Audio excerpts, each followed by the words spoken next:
일부 환경단체와 전문가들은 알프스가 걸러내지 못할 수도 있는 세슘이나 스트론튬, 플루토늄 같은 고독성 방사성 물질이 생물체 먹이사슬을 타고 축적될 수 있음을 우려합니다. 다시 진실을 파헤쳐 보겠습니다. 서울대 핵의학과 강건욱 교수는 8년간 국제방사능 방어위원회 위원으로도 활동한 방사선 분야 전문가입니다. 강 교수에 따르면 후쿠시마 원전 사고가 일어난 2011년부터 알프스가 가동하기 시작한 2013년까지 2년간의 공백 기간 중 오염수는 무방비로 바다로 흘러 들어갔습니다.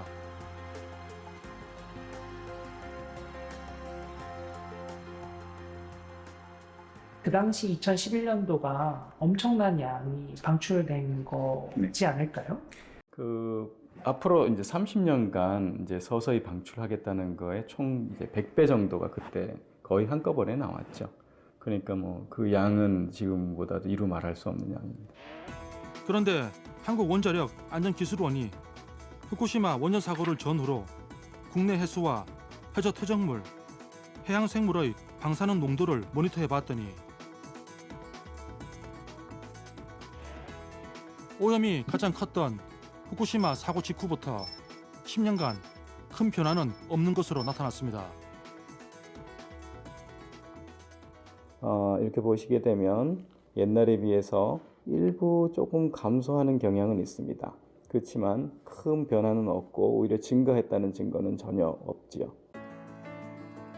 세슘도 이제 보면 94년부터 측정이 되어 있고요.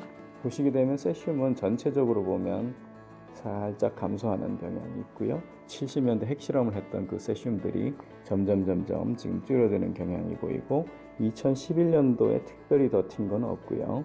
그 이후에도 큰 변동은 없습니다. 반감기가 세슘과 마찬가지로 29년인 스트론튬의 그래프도 비슷했습니다. 그러니까 정리하면 2011년 사고 직후 당시 대량으로 방류된 고독성 방사성 물질과 관련해 우리 해역에서는 그 어떤 영향도 파측되지 않았다는 건데요. 바로 태평양의 거대한 희석 효과와 해류 덕분입니다.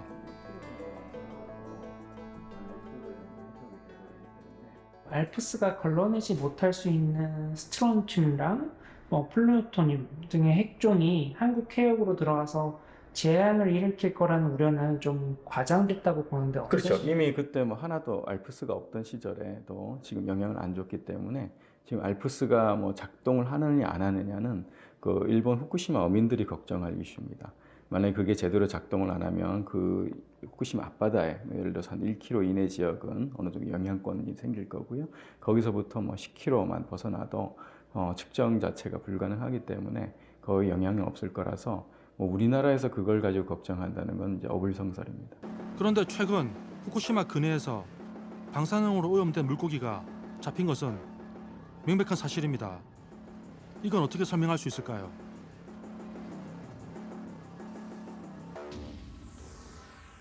이미 사고 당시에 엄청나게 많은 방사능 물질이 무방비로 배출이 됐거든요. 그런 것들 많은 양이 현재 인근 바다에 가라앉아 있어요. 그리고 특히 플루토늄 같이 이제 무거운 것들은 더 멀리 못 가고 대부분 그쪽에 가라앉아 있는데 이제 해저에서 사는 우럭이나 이런 것들이 이제 거기에서 주로 이제 지내다가 가끔씩 밖으로 나와서 잡히는 수가 있겠죠.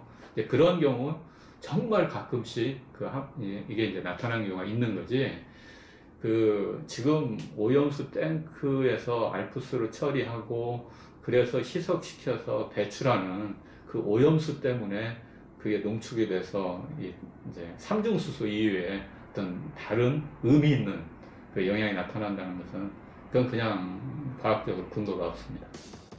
더구나 정부는 후쿠시마산 수산물을 수입할 계획이 없음을 수차례 밝힌 바 있습니다.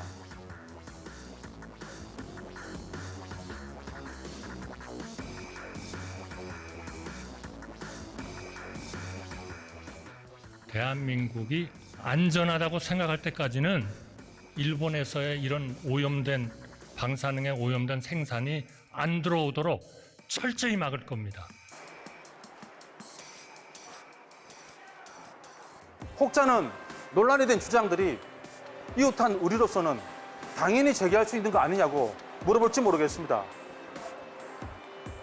하지만 과학적 우려를 표명하는 것과 공포를 조장하고 선동하는 것은 엄연히 다른 문제입니다.